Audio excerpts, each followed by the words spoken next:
Nas últimas semanas, Portugal foi afetado por um comboio de tempestades. Dias tranquilos transformaram-se de repente em horas de chuva intensa, vento forte e agitação marítima. As tempestades Ingrid, Josef, Cristine, Leonardo e Marta marcaram a atualidade meteorológica e impactaram o dia-a-dia das pessoas e do país.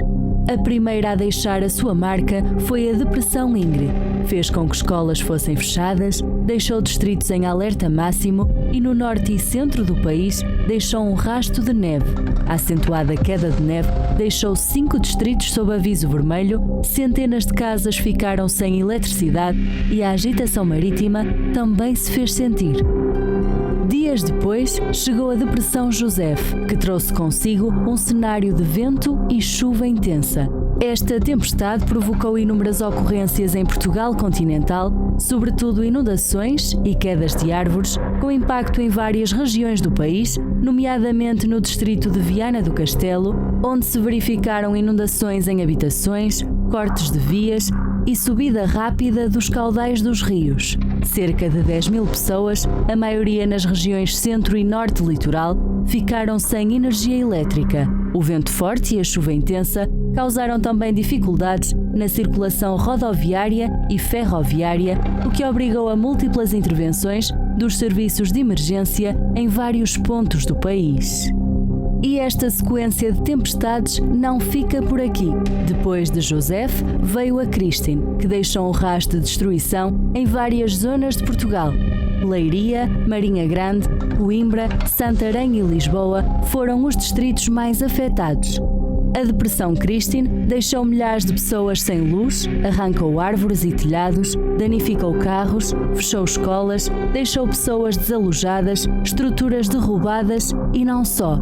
O vento foi sem dúvida o protagonista. As rajadas de vento estiveram próximas dos 180 km por hora em alguns pontos do país. A passagem desta depressão causou 9 mortes durante o mau tempo e nos dias seguintes. As vítimas morreram em circunstâncias distintas, incluindo a queda de árvores, colapsos de estruturas e acidentes durante as reparações de telhados. Ao vento trazido pela tempestade Cristine, juntaram-se depois as chuvas que chegaram com a mais recente depressão, a Depressão Leonardo. As barragens estiveram no limite, os solos estiveram completamente saturados, inúmeras zonas do país ficaram inundadas e houve também cortes de energia e condicionamentos no trânsito. Um cenário que preocupou tudo e todos. O temporal afetou particularmente a Grande Lisboa, Oeiras, Almada e o Alentejo. Com todas estas depressões, o país ficou em estado de alerta e viveu dias complicados. Tal como se costuma dizer, depois da tempestade vem a bonança, mas antes disso chegam as perguntas. O que poderia ter sido feito antes? Como é que nos devemos prevenir destes fenómenos meteorológicos? Que medidas de emergência efetivamente existem? E o futuro, como é que será?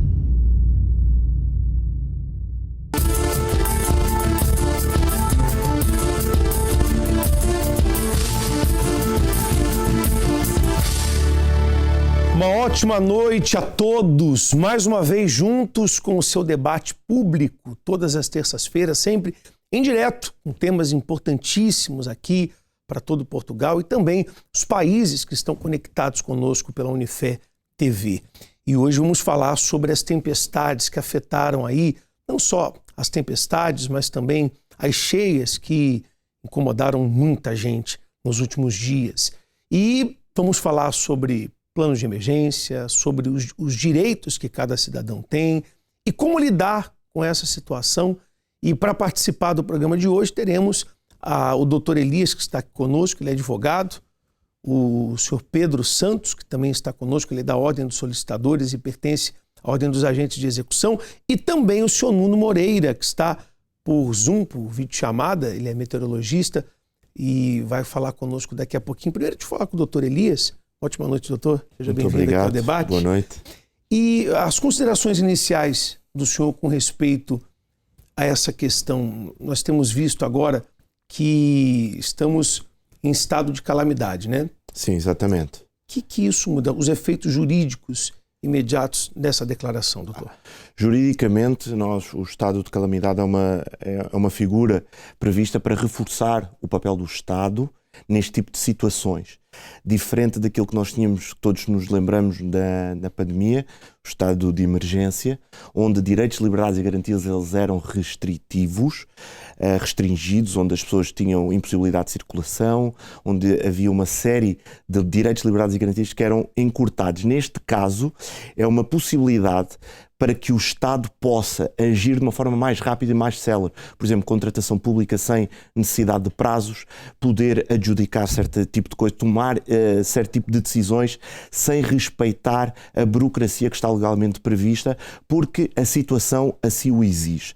E eu gostava só de, talvez até inicialmente, dizer que, embora esta situação jurídica seja para agilizar o papel do Estado para a proteção do direito das pessoas, acho que antes de chegarmos aqui, antes do Estado chegar aqui, é preciso fazer um trabalho a montante para que nem seja necessário termos aqui o estado de calamidade, mas eu creio que vamos falar disto ao longo do programa, e então isto, a título inicial, acho que faz sentido também frisar. Com certeza, doutor, porque prevenir é sempre melhor, né? Se houver um plano, né, que realmente funcione para que não chegue ao caso de ter que declarar calamidade, não é? Exato. Vamos falar sobre isso, sim.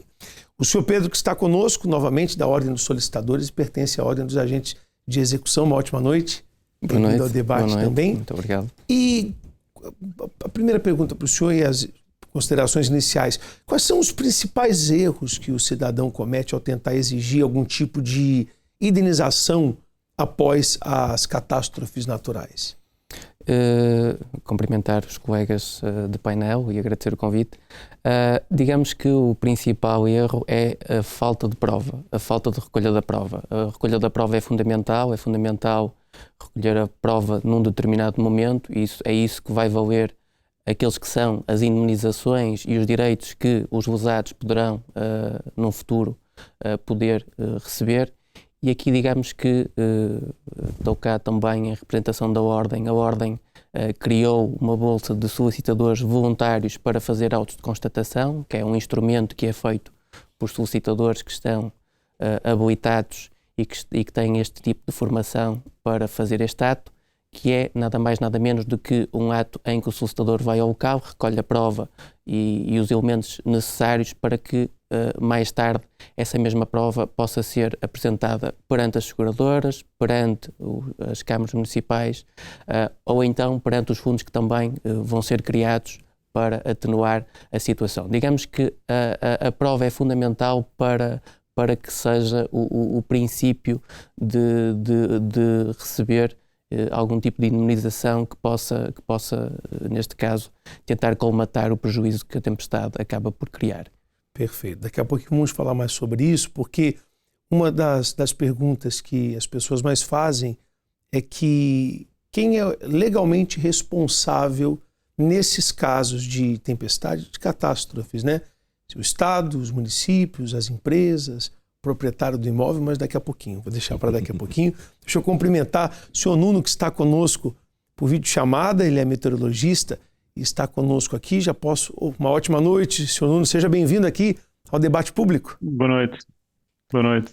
Eu vou deixar o senhor dar as considerações iniciais, mas a pergunta que a maioria das pessoas fazem aqui para o programa é que essas tempestades que vivemos agora foram excepcionais ou já estão a fazer parte de um novo padrão climático aqui de Portugal, senhor Nuno? Então, muito boa noite a todos. Este episódio que nós temos estado a vivenciar tem sido obviamente, de certa forma, excepcional. Portanto, é uma sequência de tempestades bastante pronunciada. Todos nós temos apercebido disso.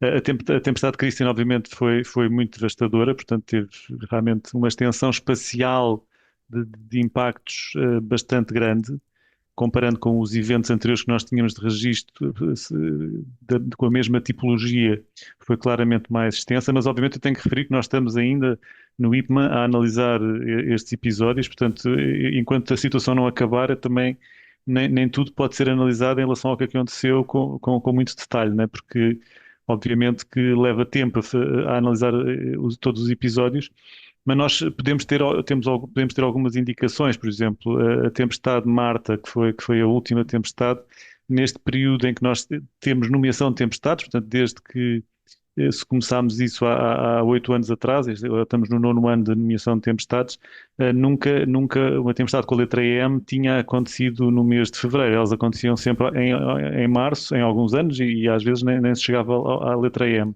Portanto, claramente, um inverno em que foi necessário identificar muitas tempestades, e portanto este ano com essa excepcionalidade desde 2017.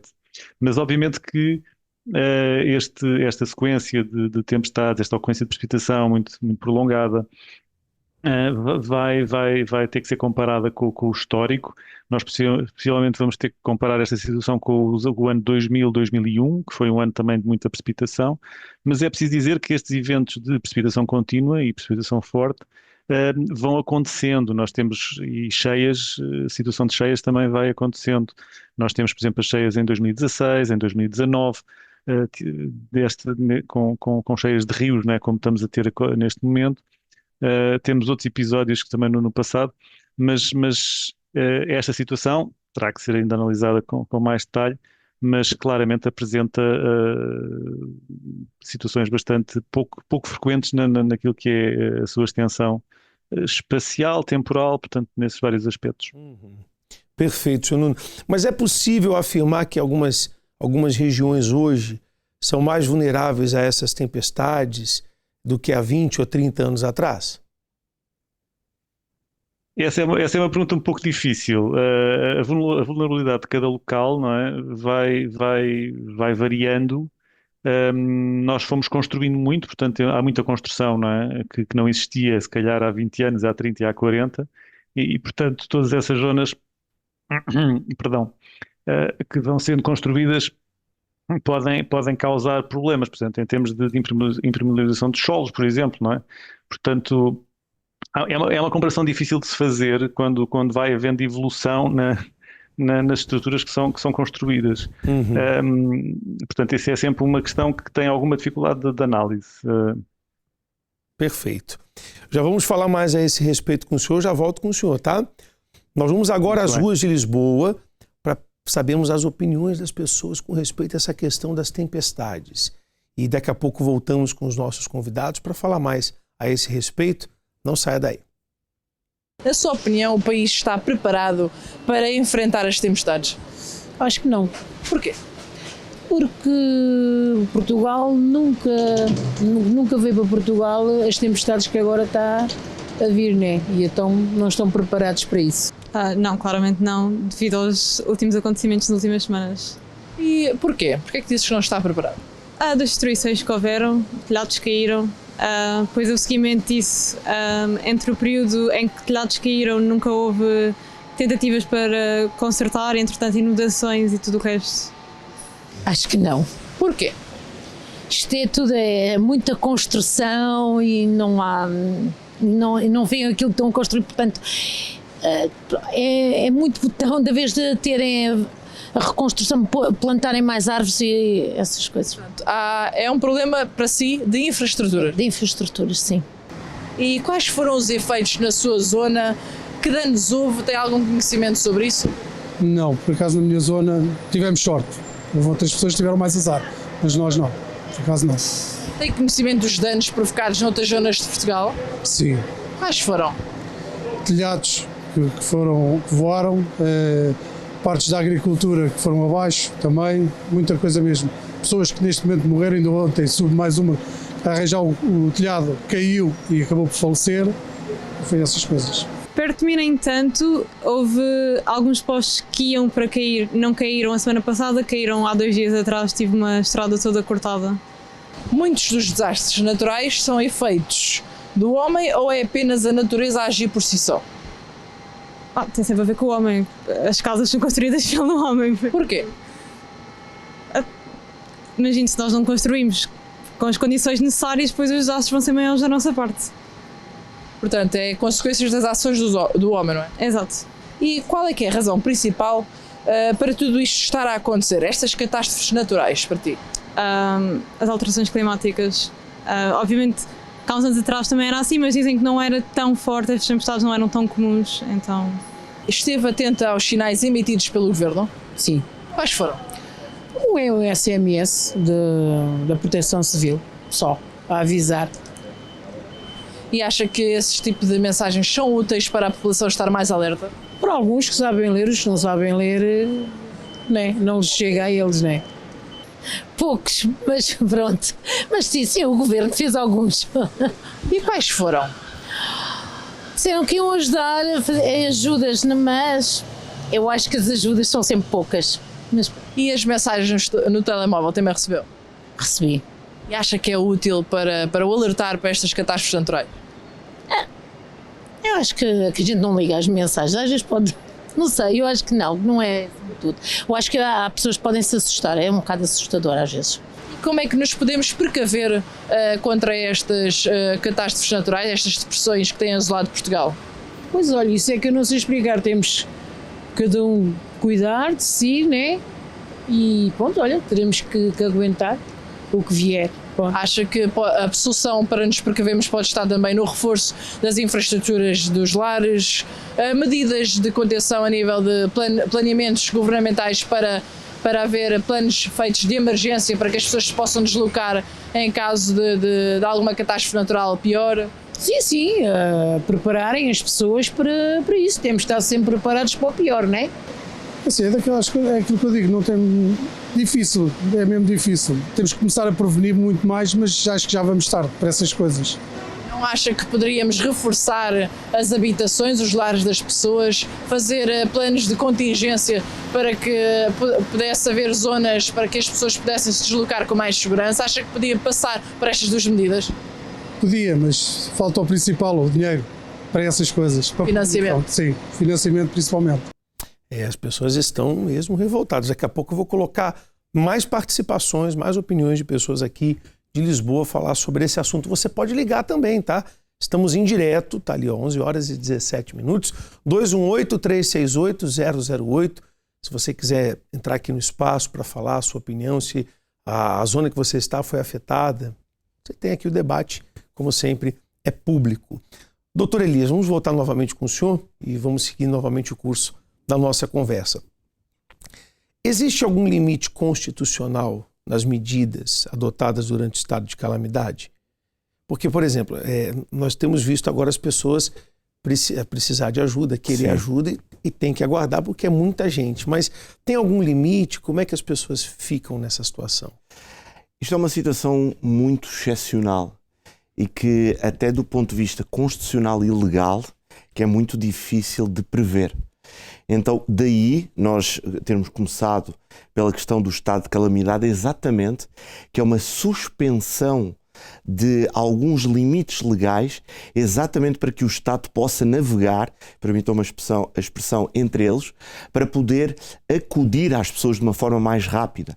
Agora, o que acaba por acontecer é que o Estado está a reagir e não tem capacidade humana, porque é aquilo que tem os presidentes de câmaras, por exemplo, se têm queixado muito, é da falta de meios humanos para responder às necessidades. Nós temos várias freguesias que estas tempestades duram há cerca de 3 semanas, que ainda não têm eletricidade, que está a faltar água. Então nós temos pessoas que não têm as condições mínimas básicas de vivência e de sobrevivência. E isto não é com a lei que se resolve, não é com alterações constitucionais que resolve. Isto é com medidas práticas no terreno, com meios humanos que consigam responder a este tipo de situações. Porque precisa de uma resposta rápida, né? Já. Exato. Porque são vidas humanas, são famílias, esperar. São empresas, são ecossistemas de cidades inteiras que, se não for feito nada, começam a colapsar. Facto. Deixa eu fazer uma pergunta para o senhor Pedro. Aquela perguntinha que eu anteriormente tinha falado, em caso de danos causados pelas tempestades, quem é legalmente responsável? Na situação, a pessoa perde algo. É o Estado, os municípios, as empresas concessionárias ou o proprietário do imóvel? Como é que pessoa divide isso? Desde logo é preciso perceber se existe um seguro que cubra ou não, neste caso, o estrago provocado. Nós em Portugal vivemos numa situação muito precária. Os seguros existem, mas apenas em situações obrigatórias. Se calhar 50% dos proprietários não têm seguros de imóveis para situações muito mais simples, quanto mais para situações extraordinárias, como é o caso de uma catástrofe, de uma tempestade. Mas é preciso, de facto, verificar, e os proprietários têm que verificar se existe ou não seguradora, se o estrago é provocado por algum elemento que está presente na via pública, e aqui acionar a responsabilidade dos próprios municípios, mas, de facto, nós vivemos numa situação de muita fragilidade. E há aqui um mecanismo que, permitam-me dizer, que de facto falha, que tem a ver com um mecanismo organizado de assessoria jurídica. Portanto, nós neste momento nós temos isso. Nós vemos proprietários que emocionalmente não estão preparados para lidar com estas situações, porque estão preocupados em colmatar aquelas que são as condições de vida mais essenciais, a questão de ter o teto, de resolver a questão das suas empresas, mas depois não se conseguem concentrar naquilo que é o processo, tendo em conta uma possível indemnização. E aqui o Estado também tem uma particularidade, que é o Estado oferece as lojas de cidadão para dar resposta, mas neste momento o Estado não consegue dar a resposta porque há falta de mão humana. E, portanto, este tipo de situações serve também para reflexão, e por que não criar, por exemplo, uma Bolsa Nacional de Emergência Jurídica, onde o próprio Estado tenha, por exemplo, a participação não só da Ordem dos Solicitadores, mas da Ordem dos Advogados, que possa ser acionada nestas situações específicas, para que possa estar ao lado das pessoas que, no fundo, foram fragilizadas e foram afetadas por este tipo de situações. Eu imagino o congestionamento, vamos dizer assim, as pessoas que estão a todo momento a precisar de ajuda, até de ajuda financeira, Sim. que legalmente há situações que o Estado também oferece um subsídio, não é? E o Estado já, ainda hoje saiu a notícia que o Estado já abriu exatamente essa possibilidade das pessoas poderem recorrer aos auxílios que o próprio Estado está a conceder.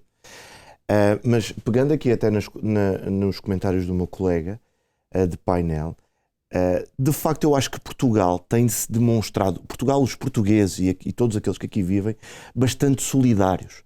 É uma onda que eu acho que está a fazer parte do nosso ADN enquanto país.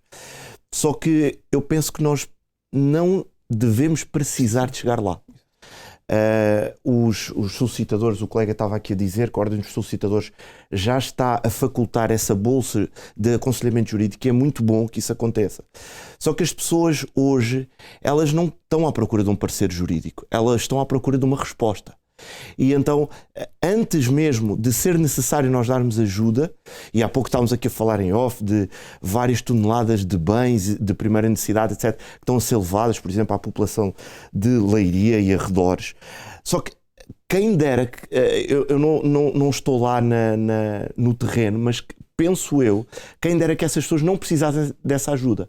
Então eu penso que nós precisamos de pensar, sim, que temos que criar mecanismos para poder ajudar as pessoas, mas talvez nem necessitar de chegarmos lá. Seria o ideal, né? Exatamente. O ideal era podermos prevenir tudo isso, ter um plano que atendesse de forma rápida e eficaz para que não chegasse ao ponto que chegou. Nós conversamos, o que o doutor Elias está a dizer, que antes de entrarmos no ar, nós falávamos sobre o que aconteceu em Leiria. Logo nas primeiras horas do dia, quando soubemos, daqui a pouco eu vou colocar até essa peça. A Igreja Universal, ela tem um braço social chamado Unisocial, que está na frente em várias situações. Nas queimadas, nós ajudamos.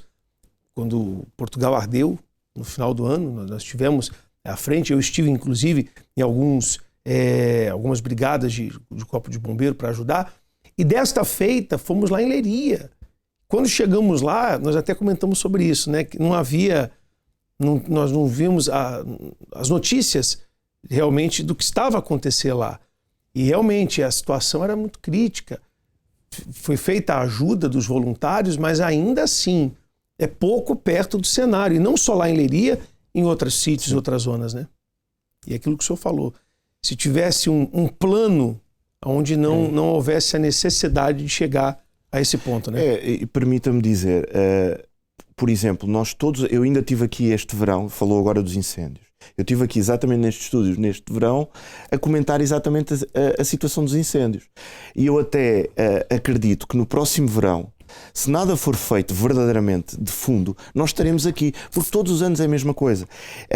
E nós em Portugal precisamos de parar de reagir e precisamos de criar verdadeiramente mecanismos, estratégias para que isto não volte a acontecer. Por exemplo, se existe uma catástrofe desta natureza, ou até como há não muito tempo aconteceu o apagão, nós não podemos admitir que lar de idosos fiquem sem eletricidade, centros de saúde, hospitais, escolas, coisas básicas, serviços básicos. Nós não podemos admitir que não haja uma resposta. Eu ouvi um presidente da Câmara, por acaso da cidade onde eu sou natural, Câmara Municipal de Orem, em que dizia que não havia geradores para que as instituições mais básicas pudessem funcionar. Como é que nós não estamos preparados sequer com simples, e passa aqui a expressão e muitas aspas, geradores? Nós precisamos ter um plano traçado que em situações destas o Estado possa ter uma resposta rápida para as instituições. Exato, porque na ponta é o cidadão que está a sofrer. Exatamente. São vidas humanas que realmente é algo que tem que ser feito. Deixa eu voltar a falar com o senhor Nuno. Ele é meteorologista e eu quero fazer uma pergunta que muitas pessoas fazem. Quais os mitos que persistem sobre as tempestades que são importantes desmistificar? Eu sei que às vezes eu faço uma pergunta que ela é bem ampla, porque são as perguntas que nós recebemos. Eu acredito que o senhor, como meteorologista, está até acostumado a ter esse tipo de pergunta, mas o profissional é o senhor. Então, se o senhor puder nos ajudar, porque existem coisas sobre tempestades, assuntos que tem que ser falado para as pessoas saberem a realidade e não ficar com aquele mito. Por favor, senhor Nuno. Bem, eu se calhar começava por fazer referência à questão das tempestades serem diferentes, ou seja, as depressões, nós falamos nas depressões, e a influência das depressões no território não é sempre da mesma forma, não acontece sempre da mesma forma. Portanto, nós nesta sequência, neste famoso comboio de depressões, tivemos depressões que ficaram ao largo do Atlântico, portanto no meio do Oceano Atlântico, e que nos influenciaram à distância, digamos assim, e tivemos outras depressões que atravessaram o território. Portanto, umas influenciam, porque têm sistemas frontais, aquilo que nós chamamos do sistema frontal associado, e portanto depois esse sistema frontal é que atravessa o território. Ou, por exemplo, esta língua que é designada por rio atmosférico, que também atravessa o território, mas que não corresponde propriamente à depressão. Portanto, nós muitas vezes temos esta questão em relação às depressões que têm nome, poder ter essa distinção. Algumas depressões, como por exemplo é o caso da depressão de Joseph ou da depressão Leonardo, estavam ao largo e, portanto, influenciavam o estado do tempo em Portugal, e tivemos outras depressões, como por exemplo a Christine, essa sim, e a Marta, que essas entraram mesmo no território e, portanto, tem, por exemplo, mais vento associado, e no limite o Christine, obviamente, com os ventos excepcionais que já falámos. Portanto, esse às vezes é uma questão de comunicação. As tempestades, elas são nomeadas e são atribuídos os nomes exatamente para poder facilitar a comunicação, ou seja, nós podemos fazer referência a uma tempestade com o nome, significa que ela tem impactos, vai ter impactos, e as pessoas devem estar preparadas para isso. Também ajuda para, por exemplo, numa referência com contactos com outros serviços e com outros países, nós podemos ter esta forma de comunicar para também conseguir transmitir a informação. E depois, no passado, eu, por exemplo, daqui a uns tempos, se eu vier a dizer que posso ter uma situação semelhante à Christine, isto traz à memória às pessoas uma situação muito grave, não é? E portanto as pessoas ficam com uma medida do que é. Esperemos que não, porque obviamente a Christine é um fenómeno muito, muito, muito extremo, mas por exemplo a Ingrid, agora estou a ver aqui, a Ingrid esteve associada a uma queda de neve muito, muito forte, portanto eu posso usar esse nome para fazer uma referência para o passado, uma referência do passado, para chamar a atenção de algo que vem no futuro, e as pessoas acabam por se lembrar e poder fazer essa analogia. Perfeito. Portanto, os nomes das tempestades servem para isso, não é? Servem para chamar a atenção e arranjar paralelos, por exemplo, com o passado. Agora, sim. Perdão, senhor, só uma curiosidade, eu já conversei isso com alguns colegas em almoço, só para curiosidade mesmo. Os nomes são escolhidos com base em quê? Eu sei que segue a ordem alfabética, mas... Alfabética. Mas... os nomes inicialmente das tempestades, a nomeação de tempestades começou com os ciclones tropicais. Portanto, nós ouvimos falar dos furacões, não é? O furacão é um ciclone tropical, seja no Atlântico, no Pacífico, etc. E desde há muitos anos existem nomes para os ciclones tropicais.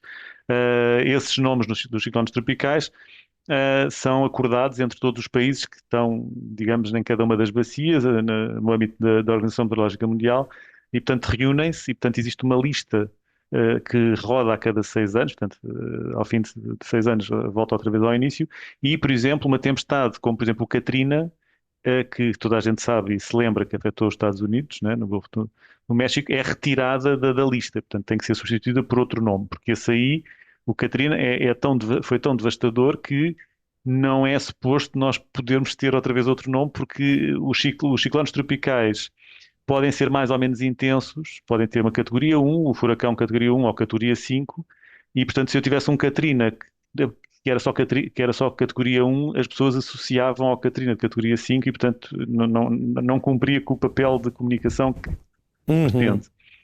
Mas o que foi feito mais tarde foi, na Europa, nós tínhamos já há muito tempo a Universidade de Berlim, na Alemanha, que fazia nomeação quer de depressões, quer de anticiclones, e depois havia uma desorganização, porque alguns países nomeavam, às vezes, davam um nome a um determinado fenómeno, outros davam outro, e digamos que a situação não era muito, não estava muito arrumada, digamos assim. E então os serviços meteorológicos europeus começaram a agregar-se em grupos e a definir para cada um desses grupos, regionalmente, uma lista de nomes para as depressões todos os anos. Portanto, o nosso grupo é o chamado Grupo Sudoeste Europeu, que faz parte do Serviço Meteorológico Português, que é o IPMA, o Serviço Meteorológico de Espanha, de Andorra, de França, do Luxemburgo e da Bélgica. Portanto, este é o grupo do Sudoeste Europeu, que todos os anos identifica nomes da nossa zona, portanto o Marta, por exemplo, é um nome, mas por exemplo o Nils, que agora foi nomeado, já não é um nome português, mas são nomes que nos são familiares de alguma forma, pelo menos nesta região. Existe um outro grupo, que é o grupo da Europa Ocidental, onde está, por exemplo, o Reino Unido, a República da Irlanda e a Holanda, que têm nomes daquela zona, portanto não vão ter se calhar um Nuno como eu, porque não existe noutras línguas, não é? E portanto cada zona, existem mais, existe no norte da Europa, a Europa Central, o Mediterrâneo Oriental, portanto todas essas zonas têm nomes, listas próprias, que são definidas por um grupo neste caso, de meteorologistas, que se reúne e define esses nomes sempre antes de cada época começar. Perfeito, senhor Nuno. Daqui a pouquinho eu vou voltar com o senhor.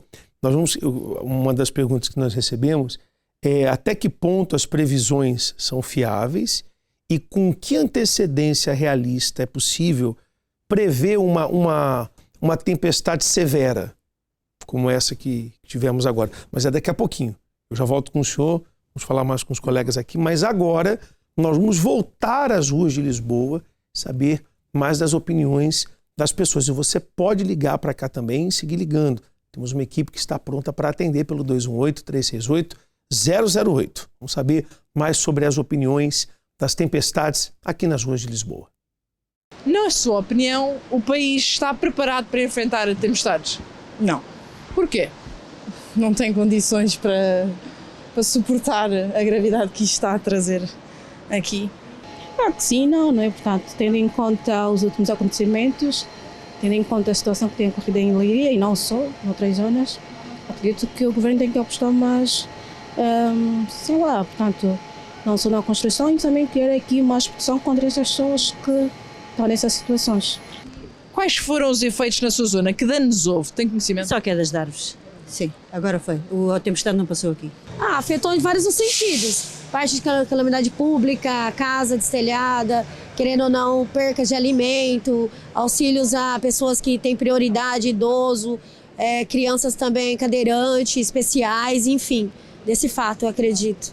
São momentos bastante desafiadores, não é? Sim, bem delicado. Até no Brasil a gente vê as notícias, né? E esteve atento aos sinais emitidos pelo Governo? Sim. Quais foram? Não estarmos perto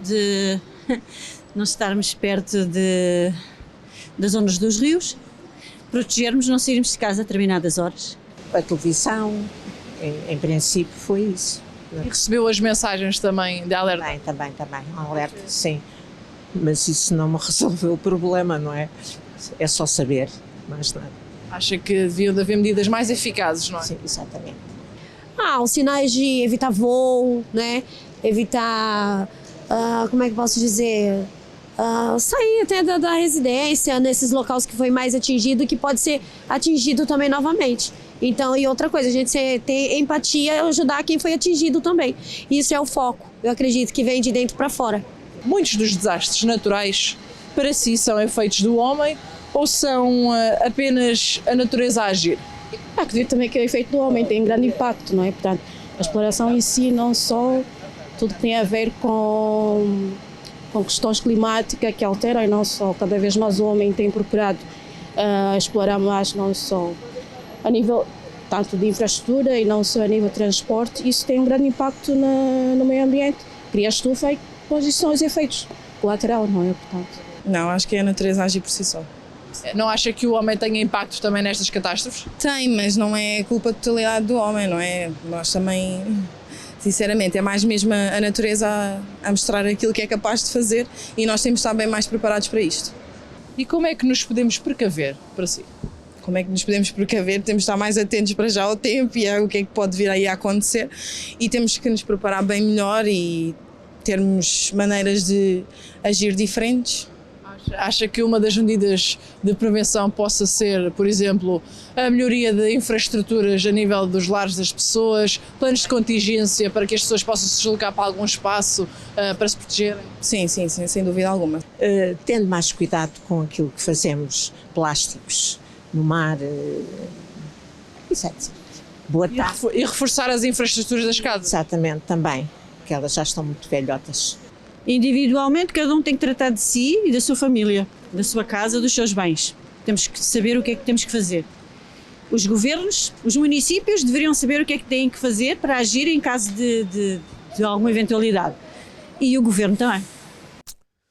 Daqui a pouquinho eu vou falar novamente com o senhor Nuno, meteorologista que está conosco. Vou também fazer uma pergunta para o senhor Pedro, ele que é da Ordem dos Solicitadores e pertence à Ordem dos Agentes de Execução.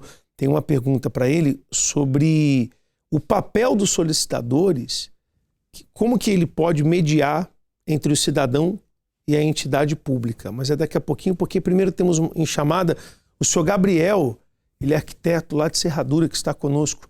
Boa noite, senhor Gabriel. Seja bem-vindo aqui ao Debate Público. Boa noite, boa noite. É Rafael. Ah, é Rafael? É Rafael Serradura, sou arquiteto aqui em Lisboa. Peço perdão. Não tem problema. Me informaram errado aqui. Estamos em direto, só me perdoe, viu? Não, sem problema, sem problema. Bem, a informação que me passaram é que o senhor teria uma contribuição para passar, não é isso? Sim, primeiramente parabéns pelo programa e eu gostaria de trazer uma reflexão e uma pergunta. De tudo que nós estamos vendo nas tempestades, temos uma percepção de muitos desastres nas construções. Então é perceptível que as construções elas não foram preparadas e não tem uma fiscalização e um plano diretor de obras. E isso tem a ver bastante com a gestão pública e também com toda a padronização e qualidade dos materiais. Quando a gente vê, então, dentro desse plano urbanístico, onde as cidades afetadas, as freguesias, nós vemos muitas moradas, muitas lojas, telhados. Então, como que é possível ter, dentro da gestão pública, dentro da gestão federativa ou até regional, uma melhor qualidade de fiscalização e contribuição para as construções, que entra sobre a gestão pública fazer a cobrança, fazer a fiscalização, para que as pessoas não venham ser afetadas dessa forma tão bruta que foi, né, tão abrupta, de tantas surpresas, inclusive de patrimônios públicos que também visualizamos, muitas quebras, muitas perdas, que para a gestão pública, para os cofres públicos, o investimento corretivo ele é muito maior se tivesse tido todo um planejamento preventivo. Então, como mudar uma gestão pública de transicionar para o preventivo e não para o corretivo? Pergunta muito pertinente, né, doutor? É uma pergunta bastante interessante.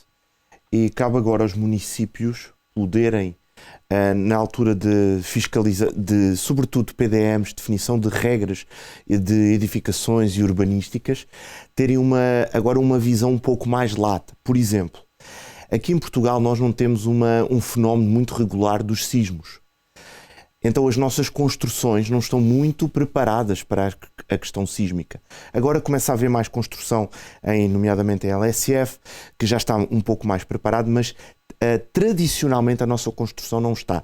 Já não é verdade para a questão das cheias, porque, regra geral, por exemplo, Lisboa, quem vive em Lisboa há um par de anos sabe que sempre que chove um pouco mais do que a medida, há ruas que vão ficar alagadas.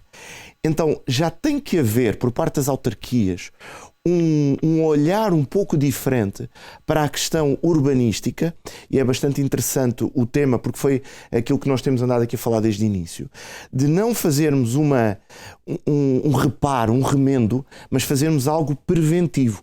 Então tudo o que seja, julgo eu, ou melhor, espero eu, que os municípios a partir de agora, quando começarem a votar PDMs, a definir as regras urbanísticas, possam ter em atenção este tipo de fenómeno, sobretudo as cheias, que não são assim tão únicos em Portugal. Já é algo que naquela época do ano já se espera, exatamente, né? Então realmente, se houver um plano de prevenção, se gasta menos, uma vez que já se espera isso, né? Porque a correção acaba saindo bem mais caro, né? Sem dúvida. Mais danoso também, em alguns casos, como vimos aí, né? Exatamente. É lamentável. Ok, Rafael, muito obrigado pela sua participação, viu, Rafael? Muito obrigado pela oportunidade, parabenizar mais uma vez e obrigado pelo esclarecimento do Dr. Elias Prudêncio. E sempre bem-vindo aqui ao Debate Público. Uma ótima noite. Ótima noite, obrigado. Vamos voltar ali com o senhor Pedro para sabermos essa questão. O papel que os solicitadores podem desempenhar na mediação, entre o cidadão e as entidades públicas. O papel pode ser em várias... é muito abrangente e tem várias intervenções, desde logo do ponto de partida da mediação entre o organismo público e o próprio cidadão, ser uma porta aberta para resolver e para simplificar, no fundo, também a vida aos cidadãos, mas, de facto, os solicitadores, e aqui também a ordem e um pouco também o papel da minha intervenção, já tiveram uma colaboração não com os municípios, mas com o próprio Estado. Por exemplo, em 2017, quando tivemos os incêndios que afetaram Pedrógão, uma situação também muito excepcional, em que referia-se que muitas das vezes o que estava e o que tinha por base era a falta de conhecer o próprio território e de quem eram as propriedades devido à falta de limpeza, e essa ação foi o mote para a expansão do cadastro simplificado. E já nesse momento, os solicitadores foram um projeto piloto de alargamento desse mecanismo em 10 municípios, inclusive Pedrógão Grande, e, portanto, há essa sintonia, há essa abertura para colaborar. No que se refere à questão da recolha da prova e mais concretamente à constatação de facto, digamos que o solicitador pode ser, no fundo, aqui um protetor da prova. Isto porquê? Porque quando se faz um auto de constatação de facto, o solicitador está sujeito a impedimentos, portanto, age de forma rigorosa e imparcial. Apesar de haver um requerente do auto, ele não defende nenhuma das partes, portanto, aquilo que recolhe é aquilo que verifica no momento. E esta prova, no fundo, é uma prova credível, duradoura e que não é, contrariamente a outras provas, nomeadamente, por exemplo, a prova testemunhal, é uma prova que não é viciada nem temporal. E, portanto, digamos que aqui pode proteger não só o cidadão, também as empresas, mas também as entidades públicas, as seguradoras, e portanto neste aspecto há aqui uma sintonia que pode ser feita e que, no fundo, acaba por ser útil em várias circunstâncias. Perfeito, um trabalho muito importante que tende a ajudar não só o cidadão, mas também a todos os envolvidos. Perfeito. Deixa eu voltar agora com o senhor Nuno para saber sobre a pergunta que recebemos aqui. Com que antecedência, sim, né, é possível prever uma tempestade severa como essas que tivemos e até que ponto as previsões são fiáveis, senhor Nuno? Eu começaria por dizer que nos últimos anos, ou ao longo destas últimas décadas, tem havido um aumento do grau de confiança ou do desempenho, né? Portanto, o desempenho das previsões é bastante melhor do que era, por exemplo, há 30 anos, há 20, há 10. Digamos que por cada 10 anos que passam, nós temos avançado um dia na capacidade de previsão. Mas isto não quer dizer que nós tenhamos sempre o mesmo grau de acerto para o mesmo prazo de previsão, ou seja, as situações extremas, como estas que temos estado a registrar, digamos que precisam de menos tempo, ou seja, precisamos estar mais próximos da sua ocorrência para ter a certeza do que é que vai acontecer. Eu chamo a atenção, por exemplo, no caso da tempestade Christine, da depressão Christine, 72 horas antes do início dela atingir o território e afetar, não havia indicação de que uma situação deste tipo pudesse acontecer. Nós tínhamos uma situação bastante diferente, bastante mais ligeira, chamemos-lhe assim, e só entre as 48 horas e 72 horas é que começou a aparecer uma depressão mesmo, e depois, obviamente, que foi tornando-se cada vez mais severa. Nas previsões, é o que eu quero dizer. No IPMA nós temos um protocolo para a emissão dos avisos, portanto há avisos de nível amarelo, laranja e vermelho, como se sabe. Em relação, já agora aproveito, em relação ao que é que cada aviso sugere, né? No fundo, quando um aviso amarelo significa que a pessoa deve estar atenta àquilo que são as previsões. Um aviso laranja significa que a pessoa deve estar mais preparada para poder agir, e o aviso vermelho traduz-se, no fundo, numa necessidade que a pessoa pode ter que mudar a sua vida, não é? Em função da situação que tem. E o aviso vermelho não é emitido, em geral, com mais do que, nestas situações de precipitação e vento, não é emitido com mais do que 24 horas de antecedência em relação ao início do evento. Isto porquê? Porque exatamente antes disso é difícil garantir, entre aspas, que vamos ter uma situação tão extrema. E, portanto, o aviso vermelho é emitido mais em cima do acontecimento. 24 horas, ainda assim, permite preparação, não é? Claro. Mas, enquanto com o aviso amarelo, posso emiti-lo com 3 dias de antecipação. Existem parâmetros que são mais fáceis de prever e outros que são mais difíceis de prever. Por exemplo, a temperatura ou as ondas, a agitação marítima, têm um grau de predictibilidade maior. Portanto, nesses casos, até podemos ter um aviso vermelho emitido até com 36 horas, 48 horas. Mas no caso do vento e da precipitação, que são parâmetros mais difíceis de prever, já não. Em princípio, mantém-se essa questão das 24 horas. Mas como eu disse, hoje em dia a capacidade científica, né, digamos, é bastante elevada nesse aspecto, tem havido bastantes desenvolvimentos. Hoje em dia já temos também a inteligência artificial a entrar no mundo da previsão meteorológica. Ainda está nas situações extremas, digamos que ainda precisa de ser validada, mas já existe várias evidências que os modelos baseados em inteligência artificial conseguem ter bons desempenhos em vários aspectos. Eles precisam na mesma dos modelos clássicos, e em particular daquilo que nós chamamos as reanálises, que no fundo é o histórico, né, do que aconteceu. Portanto, esse histórico precisa continuar a ser criado através dos modelos clássicos, para que os modelos de inteligência artificial possam também funcionar.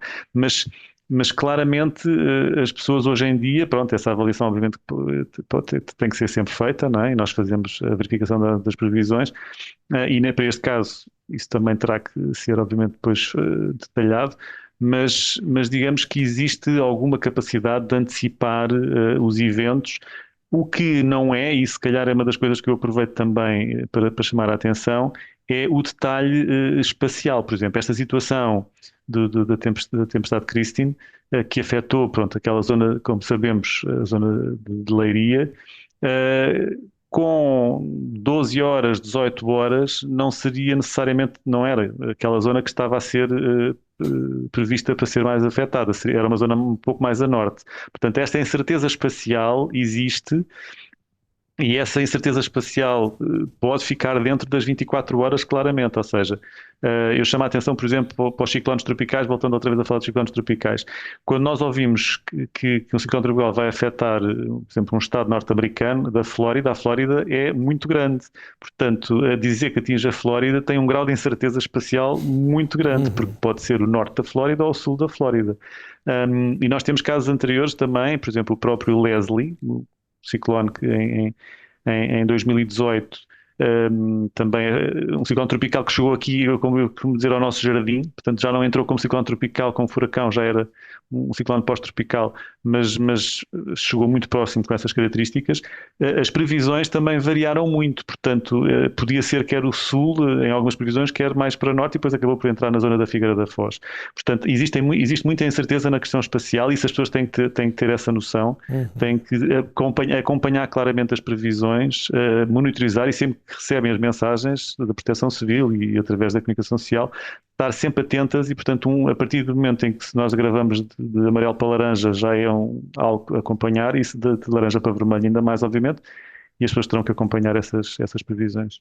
Perfeito.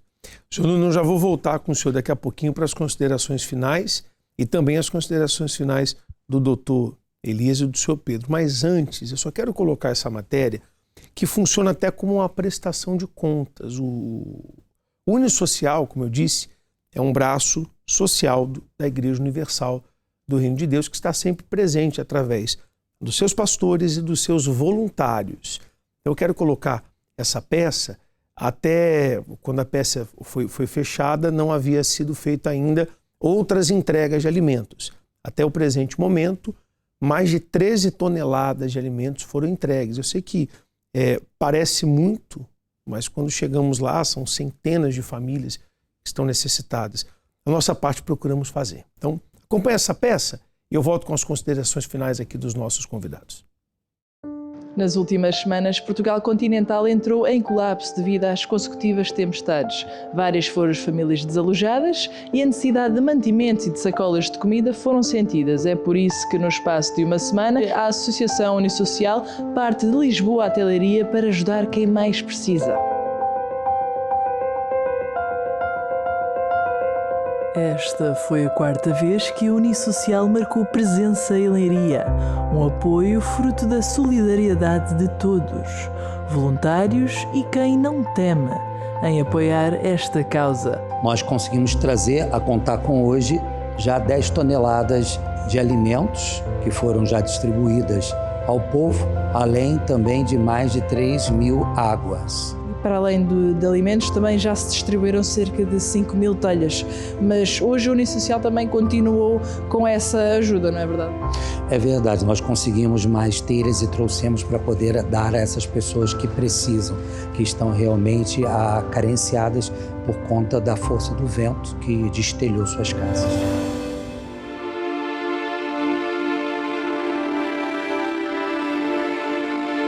A tempestade Christine deixou centenas de habitações destruídas, muitos desalojados. Durante esta ação, ficámos também a conhecer o testemunho de quem viveu de perto esta catástrofe. Foi alvo da tempestade? Sim. O que é que perdeu? Telhados, está-nos a chover em casa, os meus pais neste momento são pessoas idosas, ainda não têm água nem luz. Sofri danos no carro, em casa, chove em casa e por causa desta situação toda vou ficar desempregada. Tive estragos na minha casa na Marinha Grande, não foram assim muitos, foi só uma telha que raspou no carro, partiram 4 a 5 telhas, mas na outra casa, na Praia da Vieira, aí sim, aí houve muitos estragos. Portanto, eu fiquei sem telhado, fiquei sem um estouro que entrou pela casa adentro e partiu umas janelas de um dos quartos. Portanto, foi horrível. Temos lá uma divisão que saiu uma telha com 8 metros, não sabemos dela. E então temos que andar com lonas, mas as lonas nós não conseguimos pôr melhor para não irmos ao telhado, que já causam muitas vítimas e não vale a pena estar a causar mais vítimas a ir ao telhado. E temos estado a tirar a água e depois também é na garagem que aquilo está a entrar água por todo lado. Foi junto da Universal de Leiria que se realizou a entrega de sacolas com alimentos e material para colmatar as habitações afetadas pela tempestade. Uma ajuda urgente nestes dias ímpares. Eu hoje aqui recebi a ajuda de telhas, que vai ser fundamental para pôr numa das partes, para não estar a chover lá em casa. Recebi bens alimentares, para além disso, a gente sai daqui mais leves. Já recebi muitas águas, alimentos e a palavra de Deus. E se não fosse a Universal, quem é que provavelmente a ajudaria? Se calhar ninguém, né? Porque tanta gente para ajudar, acho que eles nem conseguem. Eu vejo pela zona da Marinha e vejo pela zona da praia. Eles não têm mãos a medir, eles não conseguem estar em todo lado. E acha fundamental ações como esta da Unisocial? Ai, sim, a Unisocial é essencial para ajudar as pessoas, e porque se não fosse isto, as pessoas também não sabiam por onde se virar e também não teriam ajudas, possivelmente nem tinham que comer, nem a água, que é essencial. Nós agradecemos sempre a ajuda que é vinda, tanto da parte da Igreja como da Unisocial, e que ela possibilita, numa altura tão difícil, que exista um apoio e um equilíbrio maior. Sim, quero agradecer tudo o que estão a fazer por nós. Muito obrigado e que continue assim. Nesta ação, o apoio veio também de outros pontos do país, inclusive de Viseu. Viemos de Viseu, não é fácil, 2 horas de viagem é um sacrifício, mas para nós não é nada. Porquê? Porque a gente sabe que a gente vai acolher, a gente vai chegar a essas pessoas que mais precisam. Então é bastante importante a gente estar aqui em força, não só nas regiões populares, digamos assim, mas em todas as regiões aqui ao redor, que nós estamos a tentar colocar toda a força, a tentar chegar lá com a água, com os alimentos, com tudo o que é necessário para conseguir com que a habitação consiga estar melhor, não é? A gente vê no rosto dessas pessoas a tristeza, a amargura, pessoas se sentindo, vamos dizer assim, perdidas. Quem vai me ajudar? Eu preciso de uma ajuda, eu preciso de um apoio. E quando essas pessoas, elas vêm aqui e recebem esse apoio físico, a água, o alimento, e para aqueles que precisam, necessitam de telhas, mas também saem daqui com apoio espiritual. As pessoas saem daqui com aquela força, com aquele ânimo, porque a vida é uma luta. E quando essas pessoas agora estão enfrentando essas lutas, elas saem com apoio físico, mas também o espiritual, decididas para lutar e vencer a essas situações difíceis. Então a gente vê um antes e um depois. O trabalho não acaba aqui. A Unisocial está em constante alerta para prestar apoio a quem precisa. Colabora também. Ligue para o número 21 836 8008 e faça o bem sem olhar a quem. Quero agradecer a todos os voluntários do Unisocial. Nós fazemos questão de colocar essa peça para mostrar que as pessoas estão se solidarizando. Isso é muito importante. Isso é bonito de ver, sabe? Eu comentava aqui sobre um rapaz que a casa dele foi afetada, a lareira caiu na sala. Graças a Deus não tinha ninguém em casa. Mas no dia que nós fomos ajudar a entregar os alimentos, ele estava lá. Mesmo tendo a casa abalada, ele também se solidarizou por pessoas que tinham perdido tudo. Então, você que está numa área que foi afetada, veja se o seu vizinho está bem, pessoas idosas que às vezes não têm com quem contar, nós vimos isso lá. Isso é muito importante. E se você quer ajudar também, você está bem e pode ajudar, você pode fazer sua doação. 1 quilo ou mais de um alimento não perecível.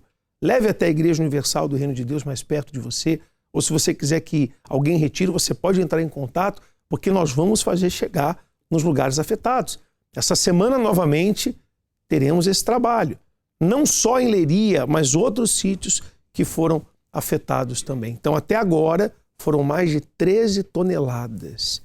Parece muito, realmente é muito, mas perto do estrago é pouco. Por isso, nós vamos continuar. Então, se você quiser também ajudar, você pode fazer a sua parte também. Tá bom? Vamos então, doutor Elias, as suas considerações finais sobre o tema de hoje, por favor. Acho que eu vou talvez correr o erro de me repetir, mas eu creio que nós, enquanto civilização, temos dado uma resposta bastante positiva, como acabámos de ver na peça, e temos vindo a falar, tem havido muita solidariedade para com as pessoas. Agora, instituições públicas precisam de se comunicar. Há pouco o nosso colega que está, o nosso especialista, estava a falar que é possível prever e avisar as pessoas, só que essa prevenção tem que ser em primeira instância com instituições, e essas instituições precisam de se coordenar entre si, porque aquilo que aconteceu em Leiria, eu ouvi o autarca de Leiria falar que estava tudo, previa que fosse na Figueira da Foz. Então Leiria não estava à espera daquilo que aconteceu. A minha pergunta é, se de facto fosse na Figueira da Foz, a Figueira da Foz estava preparada ou tinha um desfecho muito semelhante? Então é preciso haver uma comunicação entre instituições, tem que haver uma prevenção, as instituições devem funcionar, e depois, quando existem erros, porque ainda estava a caminho daqui e ouvimos a notícia que a Ministra da Administração Interna demitiu-se face a toda esta situação, ou seja, isto é o governo a dizer que errou, mas errou onde? E o que é que vai fazer para melhorar esse erro, para esse erro não voltar a acontecer? Porque, embora a demissão seja um ato importante quando existe um erro, mas tem que haver uma consequência prática disso. Nós cidadãos, precisamos ter a garantia que aquele erro não vai voltar a acontecer. Então, acho que isto é muito importante. Eu percebo que as pessoas precisam de estar avisadas, mas o cidadão comum, o que é que ele vai fazer de diferente para se poder precaver de uma tempestade destas? Ele não tem meios para o fazer. Agora, o Estado, é certo que o Estado não pode impedir que uma tempestade avassale o nosso país como fez. No entanto, tem instituições, tem ferramentas, tem mecanismos e tem meios que possibilitem, pelo menos, minimizar o impacto. E julgo que aquilo que pode ser extraído deste debate é, em primeiro lugar, a solidariedade do povo português com este tipo de situações e, sobretudo, as instituições públicas precisam de ser muito mais agir na prevenção do que reagir após as catástrofes. Perfeito, doutor. Excelente. Faço das palavras do senhor as minhas também. Senhor Pedro, por favor, as considerações finais. Dizer apenas que, de facto, esta não é a altura de refletir, é uma altura de agir, mas que a tempestade e que esta falta de comunicação, de diálogo e organização permita, no futuro, refletir para criar mecanismos que sejam mais ágeis de resposta e acima de tudo, de prevenção. E dizer também uma palavra de cuidado para aquelas pessoas que foram usadas e que se encontram nestes concelhos em que foi declarado estado de calamidade, que se porventura precisarem de assessoria para a obtenção de prova, podem de facto recorrer aos solicitadores que estão disponíveis para isso. Há uma bolsa de solicitadores pública que foi partilhada não só com os concelhos desses municípios, mas também com a ANAF e com as CCDRs, e, portanto, tem lá a lista de solicitadores que se voluntariaram para apoiar os cidadãos na recolha das provas de forma gratuita e assim também colaborar com eles, e de facto isto demonstra o espírito de solidariedade que de facto caracteriza os portugueses e também as instituições que também colaboram e que é de facto também essencial. Perfeito, Pedro Santos, muito obrigado. E o senhor Nuno também, que está conosco, é meteorologista, também dará as considerações finais. Por favor, senhor Nuno. Eu iria dizer que é preciso estar atento ainda nos próximos dias, porque esta situação ainda não terminou. Portanto, nós ainda temos avisos emitidos para amanhã de nível laranja em relação à precipitação. Também, digamos, as regiões norte e centro são as zonas mais afetadas e as zonas mais próximas do litoral, essas sim, têm o aviso laranja, portanto amanhã durante o dia ainda temos precipitação é muito persistente e pode ser pontualmente forte. Vai ter esta consequência também de ao acumular, portanto já essa acumulação tão significativa e os solos estarem tão saturados como temos visto, tem havido alguns movimentos de terra, portanto deslizamentos de terra, que continuarão obviamente a ser possíveis e portanto as pessoas têm que continuar a estar atentas em relação a esta situação, não se exporem a riscos desnecessários. Isso claramente é uma sugestão, é uma recomendação que obviamente deixo. E dar a indicação de que depois, obviamente, podemos ter um outro episódio também de quinta-feira ou de quarta para quinta, e em princípio o fim de semana, aí sim já se espera um desagravamento das condições meteorológicas durante alguns dias, embora depois a meio da próxima semana possa haver uma situação também outra vez de passagem de um sistema frontal, mas aí já não será o normal, digamos, já não será ao nível diário, já será a situação que vem como exceção, digamos assim, e não a situação habitual. Portanto, a situação ainda não acabou, o risco ainda existe e é preciso estar atento.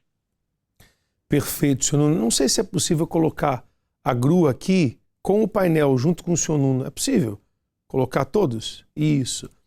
Estamos encerrando a nossa participação, mas eu gostei demais da mesa hoje. O programa é sempre muito bom, mas hoje quero agradecer imenso a participação do doutor Elias, senhor Pedro, senhor Nuno.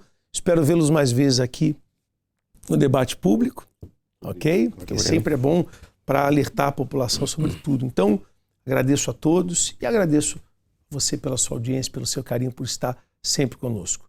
Muito obrigado novamente, viu? Muito obrigado mesmo pela participação de todos.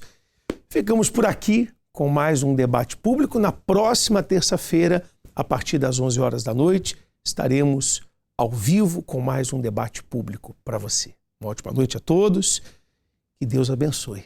Até lá.